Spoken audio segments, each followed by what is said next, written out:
আচ্ছা 390 কেজি আলু কিনছেন 50 টাকা করে, ঠিক আছে। এই আলুটা আপনি 60 টাকা করে বিক্রি কেন করেছেন? আমার কাছে ইনফরমেশন আছে আপনি এখান থেকে 50 টাকা আলু কিনে আপনি আপনি 10 টাকা করে লাভ করছেন, তাহলে 380 কেজিতে আপনি 3800 টাকা লাভ করছেন শুধু আলুর ব্যবসা করে এক রাতে, তাই তো? মানে আমার কথাটা শোনেন, আমার কথাটা হলো যে আপনি 50 টাকায় কিনেছেন এই আলুটা, আপনি 15 দিন আগে কত টাকায় কিনতেন? 50 টাকায় না কি বেশি দামে কিনতেন? 52 টাকায় যখন কিনছেন তখনও 60 টাকায় বিক্রি করছেন, আবার 50 টাকায় কিনেও আপনি 60 টাকায় বিক্রি করছেন, তাই তো? আচ্ছা, আমি ওই যে আপনাদের এখানে যে ছাত্ররা আছে ওনাদের আপনার কাছে পাঠাচ্ছি, আপনারা এই বিষয়গুলো চেক করবে, ঠিক আছে?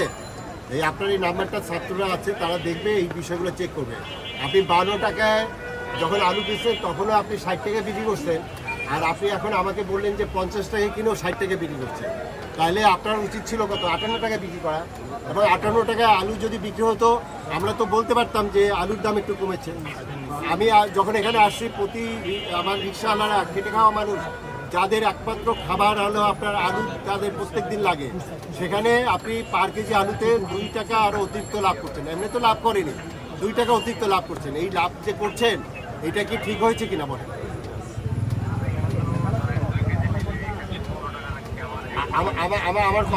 আমার কথা ক্লিয়ার। কথা হলো আপনি অনেক কিছু বলবেন, আপনার ঘাটতি যায়, আপনার ওই যে খরচ রিক্সা ভাড়া ভ্যান ভাড়া বেশি, সেইটা আগেও ছিল, বরঞ্চ এখন আরো কম এগুলো। আপনার এখান থেকে ভ্যান ভাড়া আগের থেকে এখন কম, চাঁদা লাগতো, আপনার ওখানে দোকানে চাঁদা নিত সিটি কর্পোরেশন বিভিন্ন জায়গা থেকে, সেটা লাগে না। তাহলে আপনার খরচ কমে গেছে, আপনার আলুর দাম কমে গেছে, আপনার এই আড়ত থেকে কম দামে আলু নিচ্ছেন, কিন্তু আপনি তো আগের দামে বেচতেছেন। আপনি এখন কত দূরে, এখান থেকে কত দূরে আছেন? 60 টাকা নেবে। আচ্ছা, আপনার এই ফোন নাম্বারটা দিচ্ছি, ছাত্ররা আপনার ওখানে যাবে, এটা ইনভেস্টিগেশন করবে।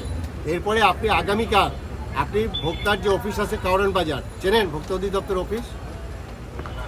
আচ্ছা, সেটা কারণ বাজার টিসিবি বিল্ডিং, চিনে নেবেন, অনেক সবাই চেনে। টিসিবি বিল্ডিংয়ে যাবেন, আপনি যে এই কাজগুলো করছেন এই কাগজপত্র নিয়ে আমাদের ওখানে ঢাকার জব্বার মণ্ডল এটার দায়িত্বে আছে, তার সাথে দেখা করবেন।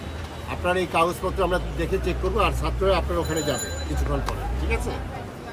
তাদেরকে হেল্প করেন। ওকে, ফোন নাম্বারটা রাখিস না।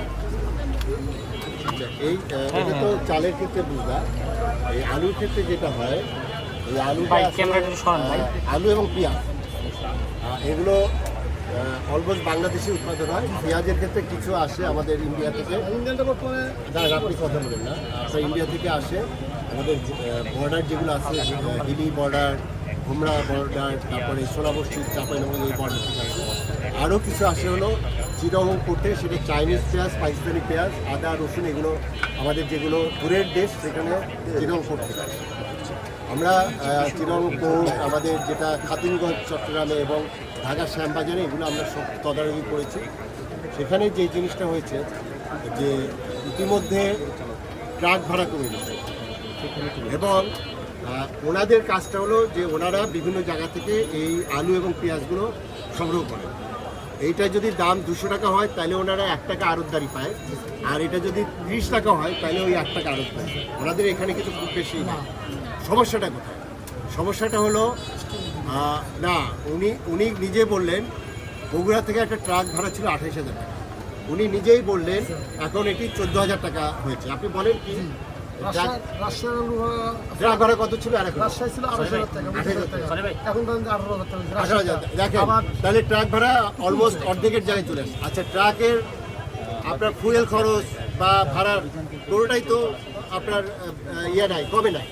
তাহলে এই যে টাকাটা, এই টাকাটা কোথায় যেত? এটা বিভিন্ন জায়গায় যেত। এবং আমি গত পরশু দিন গেলাম হলো শ্যামবাজারে।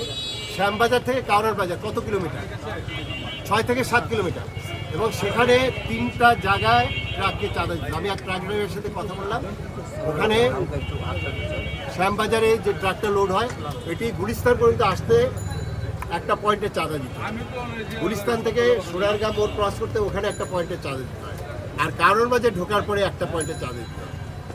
আমার প্রশ্নটা ওখানে, এখন তো কেউ চাঁদা নিচ্ছে না, তাহলে ওনার কথা মতো ট্রাক ভাড়া আপনার 40% বা 50% কমে গেছে, তাহলে আমার যে পরিবহনের জন্য যে খরচটা সেটি তো কমার কথা, বুঝতে পেরেছি।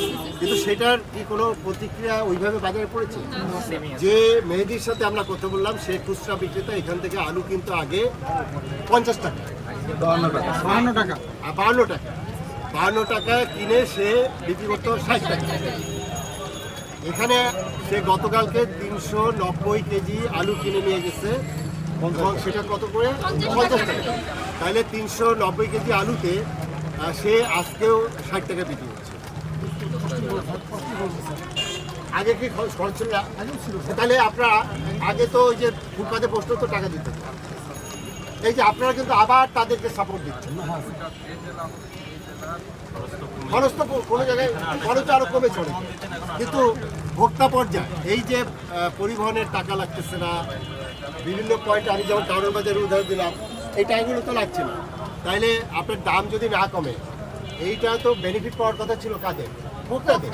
তাই ভোক্তারা যদি বেনিফিট না হয় তাহলে লাভটা কি হবে? তাহলে এই যে এই আবু সাইদ যে বুক পেতে দিল, আমি আপনি পারতাম? আপনার সেই সাহস আছে? আমার সাহস নেই। আমি বলি একদম, আমার সেই সাহস ছিল না যে আমি বুক পেতে দাঁড়াবো।